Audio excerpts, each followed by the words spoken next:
Welcome to Unexpected Points, the Friday afternoon YouTube live stream / podcast edition. Let me throw on here in the comments for YouTube. You can leave your Q&A there.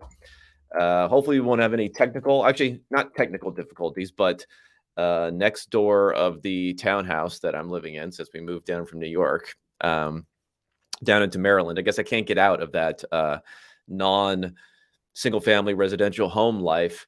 They got some sort of construction going on next door. So if you hear some hammering, some sawing, some whatever going on there, apologies in advance, but hopefully this microphone will direct things pretty well for me.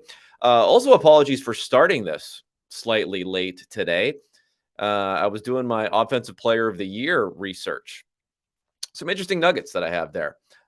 Some stuff that I probably believed some of the logical narratives around certain things, like the fact that quarterback will not win the award, that I'm not quite as sure about anymore.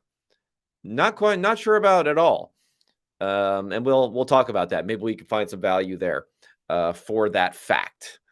I think there's also some relative mispricing of quarterbacks if you are going to look at a quarterback in that market.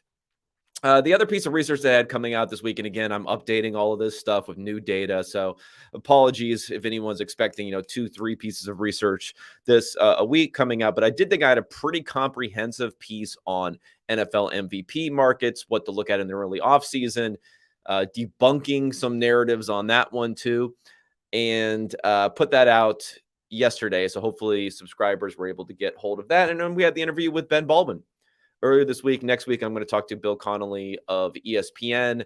He does a lot of college football stuff. We also might get some soccer talk in there, international soccer talk in there. So you guys can piece out of the interview if you're not interested in that when we talk about that in the second half. But, he's been one of the, I guess it's SB Nation, I think, before coming over to ESPN, someone on the forefront of numbers-based analytical thinking when it comes to college football. And we might be interested in what his opinions are on a lot of not only what's going on the college side of things, but how that's going to affect the NFL. So we'll talk to him next week on the pod. All right, let's get into the stuff for this week. For those of you who did not see, just quickly going to talk about the MVP research. Again, go to unexpectedpoints.substack.com, check it out, or go to Twitter. You'll see that I put something out on there. And for MVP, I do think the MVP market is pretty sharp generally as far as pricing is concerned, but there are some biases that seep into it. And I would say the main biases that I see seeping into it are this idea that people like long shots, and therefore looking at some of the pricing here, and there's a lot of quarterbacks who have some chance of winning, or a lot of young quarterbacks who have entered the NFL in the last few years, who people may be excited about and see them as like a potential MVP eventually. Obviously, we have Mahomes, who's won a couple now. Lamar has won his, but he's still kind of in that mix. We have Joe Burrow. We have Josh Allen. We have Justin Herbert. All those guys are floating around. We have Trevor Lawrence, who's now emerged. And we have Jalen Hurts, who had a great campaign last season. And in the different markets, whether it was the MVP market or the Offensive Player of the Year market, Hurts was the one behind Mahomes. But I still think that voters are not biased against someone who has won the previous year or multiple times. I don't think there's a fatigue factor. At least the limited evidence that we have from MVP markets does not hint that there's a fatigue factor to this. And I know that MVP voters don't purely look at statistical nerd measures, although there are a few nerd or nerd adjacent voters now on there. Aaron Schatz, I believe, is a voter, AP voter. Mina Kimes is an AP voter. They may actually explicitly be looking at some advanced metrics. I mean, Schatz obviously is looking at his Football Outsiders metrics. But Generally, there is a sentiment that goes into how good we think a quarterback is. And that sentiment, a proxy for that sentiment, because we can't just go and extract from people's brains what they're thinking, but a good proxy really seems to be EPA per play or expected points added per play. And why that is, I mean, we can think about it in a bunch of different ways, but I think simply it does represent the value being won or lost on a play by play basis. It's obviously going to be the highest correlated metric for any one player, the quarterback plays that the quarterback is involved in. Between that and winning games, winning's very important. I think people overemphasize like winning outside of how good the quarterback plays when we talk about MVP, because like if your quarterback's having an MVP statistical season, team's going to win a bunch of games. You know, it's difficult to do that, to not win, 10, 11, 12 games at least if you're having an MVP type of season. So I think a lot of that like feeds into the intuition that we have and maybe some of the mistakes that voters would make in not properly weighting things like turnover worthy plays that are not actual turnovers. I want to think about probably 2021 would be a good example of the fact that there were drops, I think, that affected Brady. There were turnover worthy plays that happened that were not his fault for Brady. And some of that affected the results for the Bucks, but EPA per play still went to Rodgers, and then Rodgers won the award. So I think like even not accounting for some of the like watch the film sort of stuff, I think like it's more just tied to results, and people are results based, this EPA per play metric. And I looked at this from 2001 is basically when the EPA data really starts in full. So I looked at that through 2022. I looked at all quarterbacks who played at least 14 games. That seems to be about the threshold.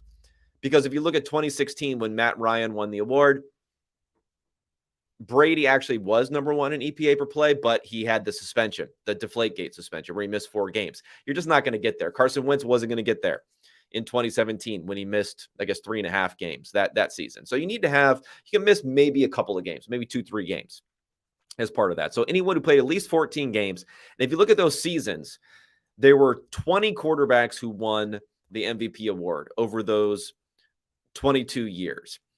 In fact, 3 years running backs won the award, but then 1 year, 2 quarterbacks won the award.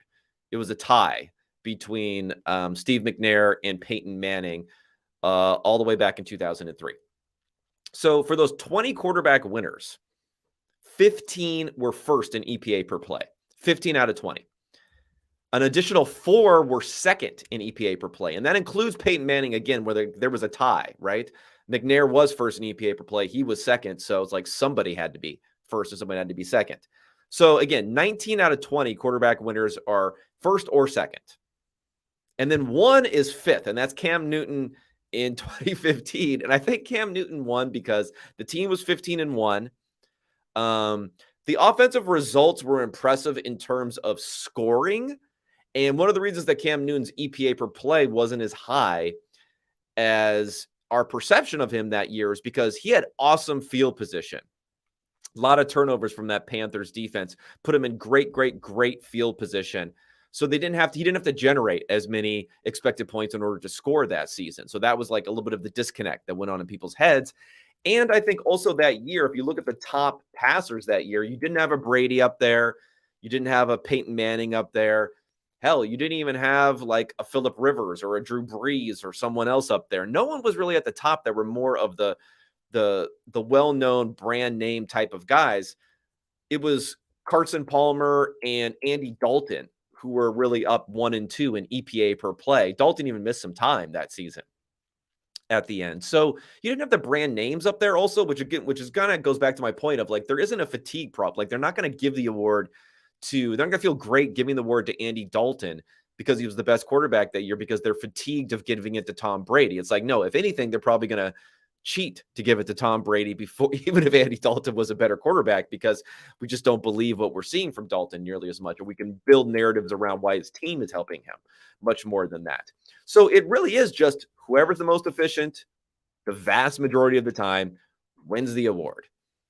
Let's not overthink it. Let's not overthink all the different narratives that are in people's heads. Let's not overthink all the different storylines that are in people's heads. Most efficient quarterback, probably going to win the award. And again, when we talk about wins, and I think this is commonly what people will do, is to say, well, I can't, look at this quarterback who's playing for a team that's projected to have a 500 record because they're never going to win MVP. Well, if that quarterback plays like an MVP, he can win MVP because they're going to win a lot more games. If you look at MVP winners, they have to have won at least 11 games. And again, this is back a 16-game season for a lot of this. Matt Ryan was one of those with 11 games. I think Peyton Manning might have been the other with 11 games. So two of the 20, one with 11 games. And then it was 6 with 12, 4 with 13, 5 with 14. So yeah, you're winning a lot of games, but again, you're playing well. If we look at preseason win totals that you're expecting from these teams, nearly half, 9 out of 20, were projected to win fewer than 10 games. So you don't have to be a team projected to win 10, 11, 12 games going into the season. You don't have to be projected to be a top 5 team in the NFL to win MVP because you outperform and then your team does well. People need to not separate those two things so much. Like win expectations from MVP. If you get an outlier outcome from the quarterback and he's playing really, really, really well, you're going to win a lot of games. Don't overcomplicate the thinking and say, oh, but they don't have a good defense, so they can't win MVP. Let's not think about that. They don't have a good running game, so they can't win MVP. Let's not think about that. Let's concentrate on whether the quarterback is going to be good or not. That's the most important thing. And how do we do that? Well, I have this Bayesian updating that I use where I look at how a quarterback has performed over time. You have a distribution of outcomes based upon what we've seen quarterbacks do in the past. Each throw they make, we get a little bit more confident in how good that quarterback is. The more dropbacks and plays they've been involved in, the more narrow the distribution and the more confident we are that the performance that they've had so far in their career is like their actual baseline skill level that they can produce going forward. So the biggest thing looking at this, and again, we know EPA per play is the metric that seems to encapsulate things. It's definitely going to be tied the highest to winning, which is going to affect things. Patrick Mahomes, while people may group him as being, at the top of this elite young quarterback tier, the reality is because of how consistent he's been performing well, and he's been doing it for longer with more dropbacks than a lot of these other young quarterbacks coming into the league in 2017. Didn't play in 2017, but starting in 2018, high volume passing attack in all of these different seasons. He's just on a different level. Straight up. Different level than the rest of these guys. He's not really like a 1A to the 1B, C, D, and E for, Burrow, Allen, Jackson, Herbert, Hurts. No, he's in a whole different category from these guys on how we should project him going forward. Now, could the passing game be fragile there? Could Travis Kelce maybe not play a full season for once and things break down? Yeah, sure. But, there's fragility in a lot of passing games. If Stephon Diggs goes down, what happens? If Jamar Chase goes down, what happens? I mean, Kelce's a lot older, so you have the age-related decline there. But at least even with Mahomes, we've seen him now do this without Tyreek Hill. So he's done it now with a very low ADOT last season, where he was a high ADOT guy before. So he probably has more outs with Andy Reid doing the play calling for adjusting to a bad luck variance in other ways of his game. He's just on a different level. I mean, think about this for how he's done so far in five seasons as a starting quarterback. Let's look at EPA per play. He's been first twice. So 40% of the time he's been first in EPA per play. Those happen to align with the 2 seasons that he won MVP. Outside of that, he has been second twice. So 4 out of the 5 years, he's first or second in EPA per play. And then his worst finish for Mahomes in 5 seasons as far as his efficiency on high volume. So he's adding a ton in total EPA per play. He's ranking first in total EPA. Not total EPA per play, but total EPA. And, in 4 out of 5 seasons, he was third in 2020 behind Rodgers and Brady. That was his worst season. Now, if you add playoffs into it, which of course are not part of the MVP award, but they are part of like seeing how good he is and getting a bigger sample. In 2 of those seasons, he actually jumped the 2 seasons where he was second in EPA per play. He actually jumps to first in EPA per play because he was so much better than Lamar Jackson in the 2019 playoffs that he leapfrogs him there. So it's just like your downside for Mahomes so far in his career is third in EPA per play. 40% of the time he's first. And he has high volume, so no one can take away the volume argument, which could come in a little bit into some of these equations. There are guys who have not won in the past, like Chad Pennington was a guy who had a high EPA per play or a high adjusted net yards per attempt at that point in time, who didn't win because he had a very low volume type of offense. So even that can't really get him there. So when I have this Bayesian updating, I can also apply it to a single season. And when I do that, Mahomes, who again, his odds are like seen as him being a 1A to these other guys. And I'm looking at the best available betting odds that you can get on him. So no particular book. I don't, although on some books, maybe FanDuel, I think, he has the same odds as Joe Burrow. They're both plus 700. There's just no way that should ever be true, that they should have the same odds. So the best odds you can get on him are plus 700. For Burrow is 800, Allen 900, Herbert 1200, Jackson 15, 17 for Lawrence, 18 for Rodgers, 18 for Jalen Hurts. I'm putting them as my top guys. So that's an implied probability of 12.5% chance that Mahomes wins. I have a more above 16% chance that he's going to have the top efficiency. And again, when you have the top efficiency, despite the narratives out there, guys have won in the past, whether it's multiple times or not. 4 out of the 8 multiple MVP winners have done it in consecutive seasons. There's no bias. Peyton Manning won 4 out of 7 seasons. Peyton Manning won the award, including back-to-back seasons. Rodgers just did it in back-to-back seasons. Brett Favre won it 3 times. They were consecutive, one after another. There's not really that much of a bias against it in this circumstance. Maybe it's a tiebreaker type situation, but once we get through, this full 17-game season, a tiebreaker is going to look like there's less situations where it's actually that close in people's minds when we get to the end here. So he's above. He looks like he has better odds. Rodgers also looks like he has better odds because of the fact that, hey, he's won the award, 2 out of the last 3 seasons, even after an off year. I'm a little bit more concerned about age decline with him. I'm a little bit more concerned about changing teams with him. I'm a little bit more concerned about not necessarily having a great offensive line, which he had a top 5 offensive line for, I think it was 90% of the seasons that he was in Green Bay. So I would discount that a little bit, but none of the other guys I see as really having any value. And just to quickly go through the rest before I start, maybe taking some questions for Q&A here. The other guys who have a higher probability of being the top quarterback. And again, I run all these different simulations to get these probabilities. I'm using these distributions, I'm running simulations, and then they can tell me based upon the random simulations, who ends up being first here, knowing we have these distributions of potential outcomes based upon how these guys have played. Deshaun Watson is like the best value in the entire NFL. Problem is, he's plus 4,000 for a reason. He's 40 to 1 for a reason. He's the guy where if he was the MVP by his stats, and I put that at about as a 5.3% chance of happening versus his 2.4% implied odds here. If that does happen, yeah, I'm willing to believe that narrative. I'm willing to believe that of 50 AP voters, quite a few of them not only will not put him as their first, because we have rank ordered voting now where they vote first through fifth now in the voting. Not only will some people not put him as first, some people aren't going to put Watson as second, third, fourth, or fifth, even if he looks like he's the best quarterback in the NFL. Now, I think if you want to leverage maybe some pessimism on Watson that's undeserved, I would say let's look towards markets of betting on the Browns, either to win the division, win the AFC, 22 to 1, not too bad. Some other things you can do with the Browns there.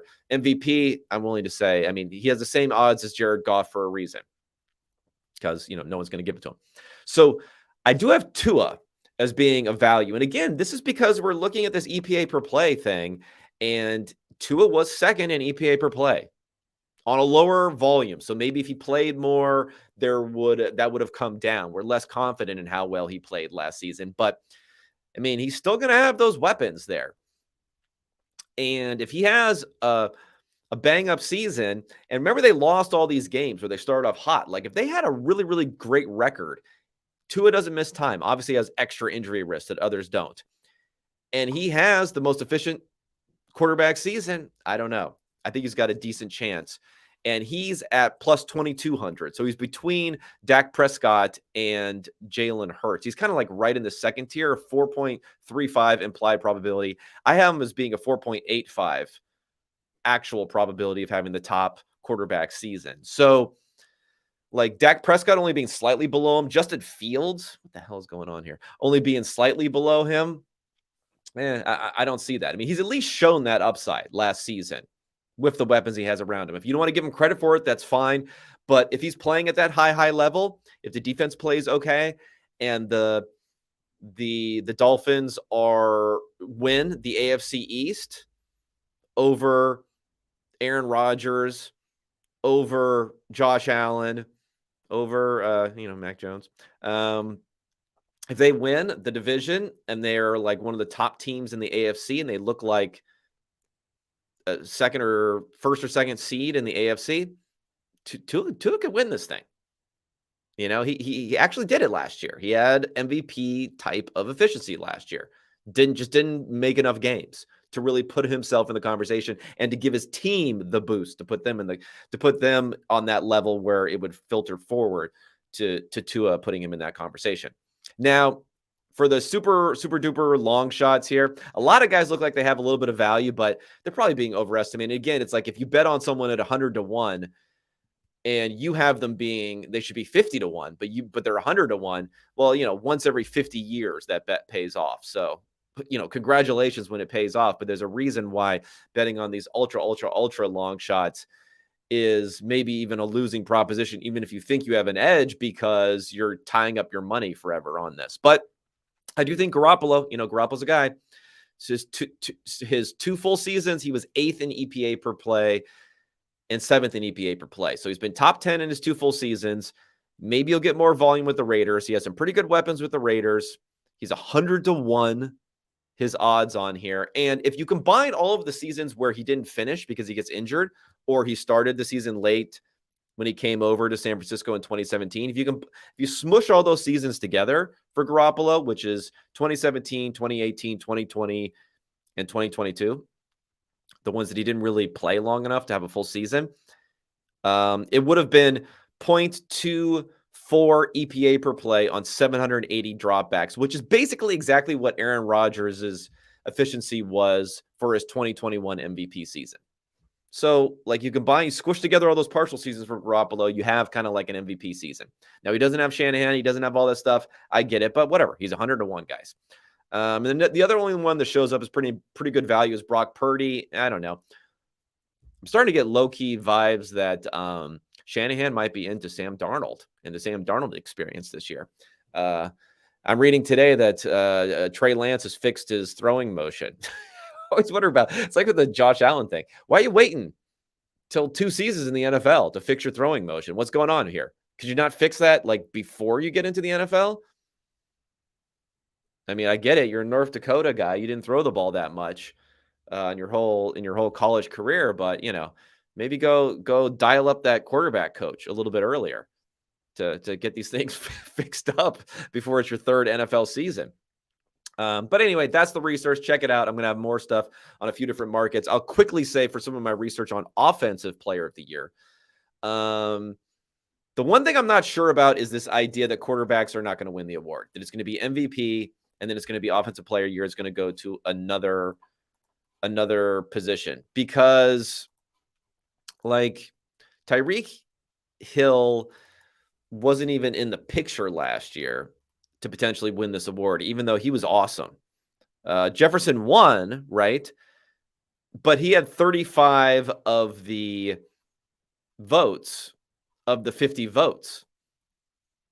That's not dominant there. Patrick Mahomes got 10 first place votes. Jalen Hurts got a few first place votes. Patrick Mahomes got a bunch of second place votes. Jalen Hurts got a bunch of second place votes.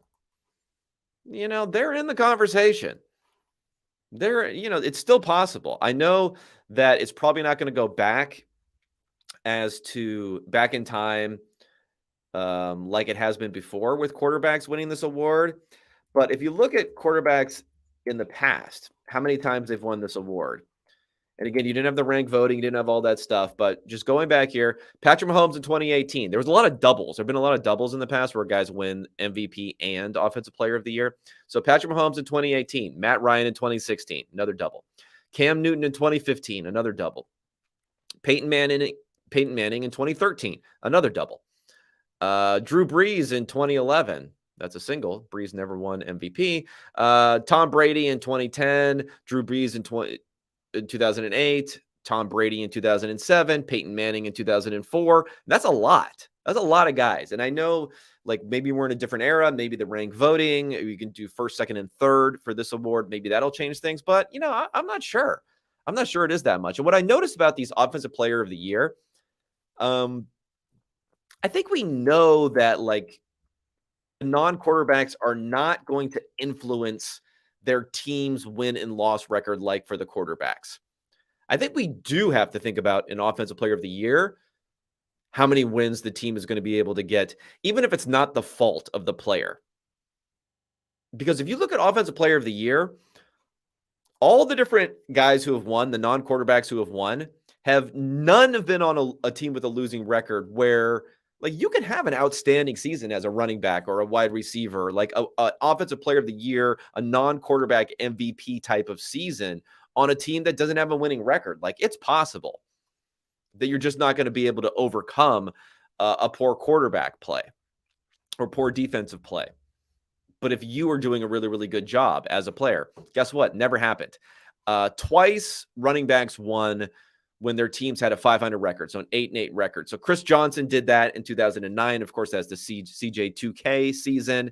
And then Priest Holmes did it in 2002, where he had, I don't know how many touchdowns did he have. Let me pull it up.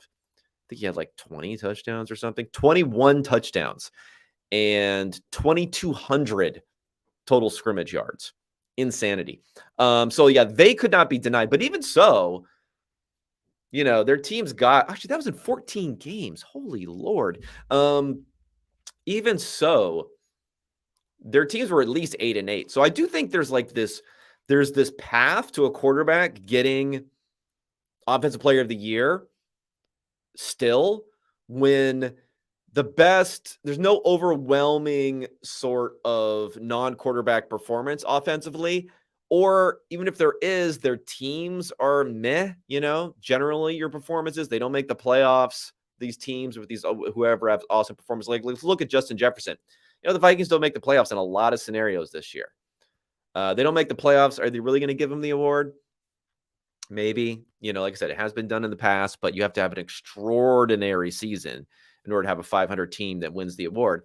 So I do think there's a path. And when you looked at the Offensive Player of the Year voting for last year, it was just like MVP. It was just Mahomes was next. He was second in the Offensive Player of the Year voting behind Justin Jefferson. And then Jalen Hurts was next after that. So Mahomes and Hurts in that rank order. And that's why I think it's interesting when you look at Offensive Player of the Year odds. Again, there's no differentiation between Mahomes and some of these other quarterbacks. In fact, Mahomes, if you think the best odds you can get for Mahomes is 28-1, the best odds you can get for Hurts is 25-1. The best odds you can get for Lamar Jackson is 22-1. The best odds you can get for Justin Fields is 22-1. Like, there's just absolutely no reason. Again, Offensive Player of the Year in the past has aligned with MVP. Offensive Player of the Year voting last year aligned with MVP voting. Like, these odds should just be aligning with MVP odds. There's no reason that Mahomes should not be number one amongst quarterbacks in Offensive Player of the Year odds. I don't know why that's the case in a lot of different places here. Like, why is he below Hurts, Jackson, and Fields, of all people here? So that's interesting. I'm going to research more to try to figure it out here. I think Tyreek Hill is interesting, like what he did. The problem is he doesn't run enough routes. So he has trouble like accumulating, like his efficiency was much better than Justin Jefferson last year. But he had some down weeks without Tua. He doesn't run enough routes. He's running like 80-something% of routes as opposed to Jefferson's almost running 100% of routes.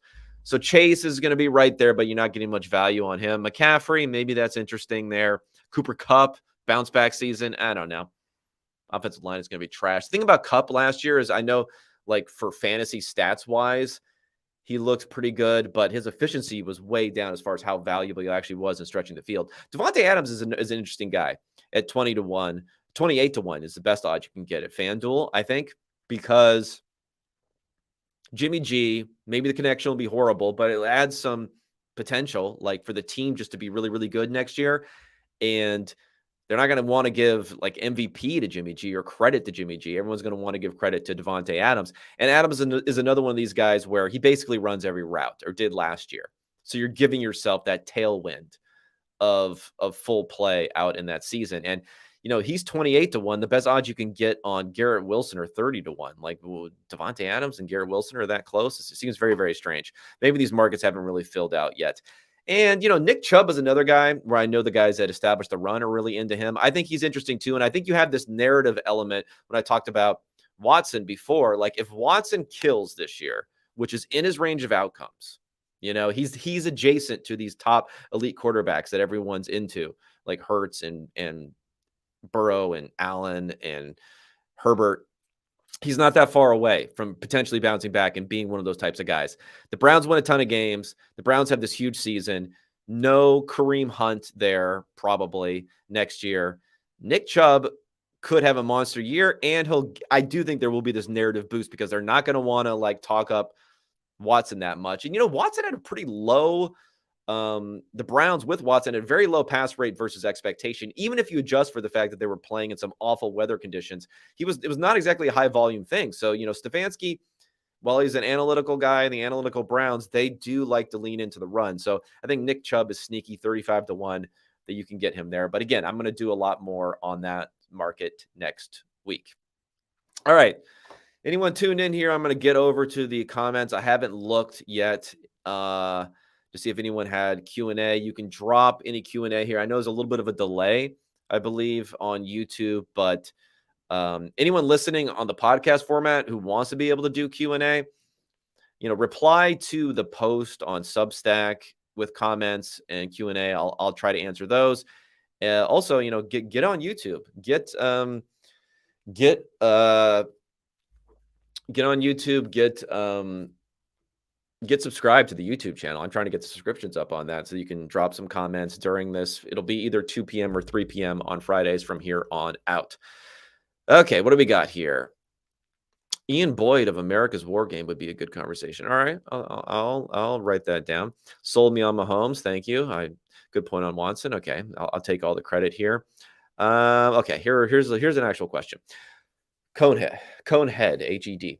Are there any ways to use analytics to think about creative ways to change the game, i.e. designing a new offense or defensive scheme, or are we stuck at small deviations from the mean?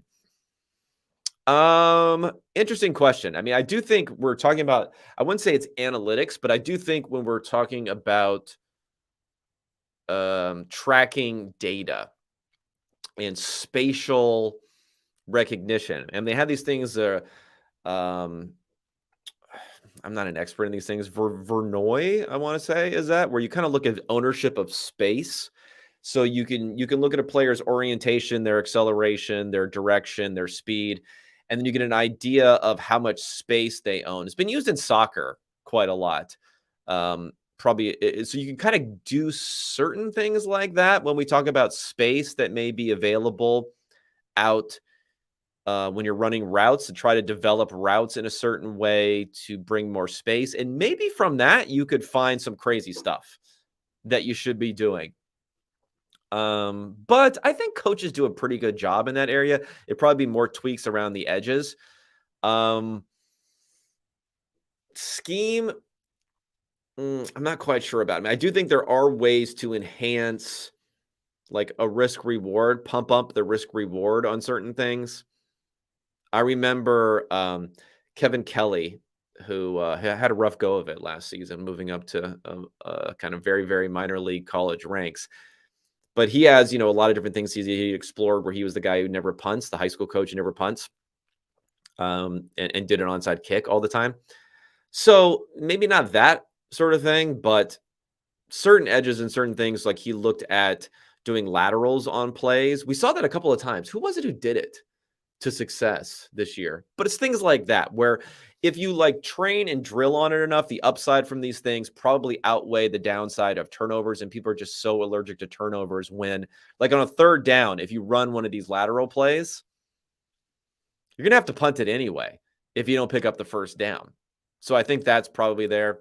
The big scheme thing would be like the James Hardenization of the NFL. You know, guys trying to draw penalties. I think that could something that can happen. I don't know if that's a scheme thing, but those are the biggest things that I can think of. Okay, how much of an edge will an NFL team have if one were to completely buy into analytics from a new tech billionaire owner? Well, I mean, I think the edge would be fairly substantial. The problem is getting these things up and running can be difficult. I know there are, Sumer's out there. Zealous is out there trying to help, and they're really like contacting the analytics departments in these different companies, trying to take things off of their plate and being able to help them build out those sort of things. So I think it can take a bit longer, but I think the edge can be pretty significant. I mean, I know that the Browns and the Ravens have been doing this sort of thing. There's still plenty of in-game sort of edges. The problem is we don't really have a window into like the tracking data sort of edges that teams will have there. So I think it's pretty significant. But more than anything, it's like not money that necessarily has to be played into it, but buy-in more than anything else from coaches and others. Okay, another thing here. Are there things that make the air raid effective other than pass more and go for it on fourth down, reducing the number? Yeah, I mean, if you listen, you should read the book, The Perfect Pass, which I was going to do for a book club here, and then I just kind of got too busy. Over the at the end of the playoffs, a little break there. The Perfect Pass, where it really talks about how Mummy and all that with the air raid. The thing with the air raid, it wasn't like pass more, honestly, that it was. It was, we're going to have simple concepts. We're going to adjust to what the defense is doing, and we're just going to drill them over and over and over and over and over and over and over again, so that it's like instinctual what you're doing. So you'd have that advantage over your opponents. And I think it helps in college where you have limited play time, you have limited ability to adjust to what other teams are doing. So there's like a novelty aspect where it was better too. And that you could execute it with lesser talent. You didn't need great blocking because of the way that it was set up, because you had many like quick routes that you could get it out in. And you didn't need as good of a quarterback of an arm for a quarterback because you were creating so much space down the field and you were allowing to adjust so much that you weren't like requiring them to make these ridiculous out route throws or things of that nature that only a very few quarterbacks can do in the first place. So it was really drilling that in over and over again. That's part of the system, and making it that you can just do it without even thinking, all the different teams and all the different offenses, and you could adjust on the fly also to what the defense is doing, because you're just trying to find space in the defense. You give the receivers flexibility for what they can do too. So it's like the adaptability to any sort of system. That was the biggest thing that happened with I think with air raid and four verts and all that sort of stuff. What does the Ram team? Okay, this is interesting. Q&A. What does this Rams team look like this year? Are they just going to be a team that fields 10 plus rookies? I don't know what they're going to do. They had 10 picks in the 5th, 6th, and 7th rounds this year. They just traded back because they haven't had picks for a while and just picked up a ton of guys. I think the problem, and I'm really interested to see what's going to happen with Stafford, and I mentioned this in a pod with Ben Baldwin earlier this week, is he likes to post the Rams pass blocking PFF grades versus performance for their quarterback, whether it was Goff or Stafford. And there's been like this perfect alignment. So, Stafford did really, really well, but his pass blocking was really, really good. And then last year, he was trash when the pass blocking, he was getting killed. I mean, literally almost got killed out there with all these concussions and other stuff. And he didn't do so well. The thing is, they're probably going to be trash at pass blocking again this year. So that'll be really, really hard to overcome.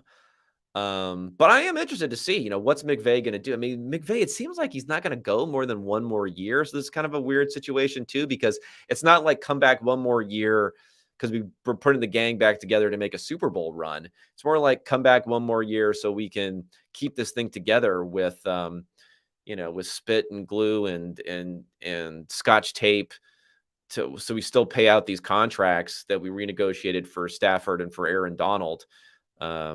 And keep people in keep them seats up. But I don't know. It's going to be a rough go. It's going to be a rough go. Okay. Last Q&A here from Sideline Steve. This guy's own symbol here. It's generally thought that offensive success is more consistent than defensive success, but top 10 defenses have repeated more than top 10 offenses in the past 3 years. What's with the disconnect? Well, number one, I guess I'm not really here to verify that. Top 10, we are talking about a third of the NFL here, almost a third of the NFL. So, yeah, like if a teams are the team that's number one is still able to be number 10, and we think about like the normal distribution of outcomes here, which I don't know how well it fits this particular stat, but it fits most stats. Like even when I'm looking at quarterbacks, they're a little bit more skewed.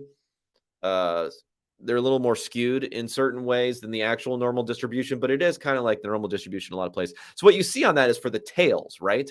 So when we talk about rank ordering, if a player goes from being first or a defense goes from being first to being 10th versus 10th to 20th, when you're in the fat part of the curve in the middle, 10th to 20th, the difference between first and 10th is huge compared to 10th to 20th and so on. So I don't know if rank ordering is the way to do it. Maybe that explains some of it, because I think when you just look at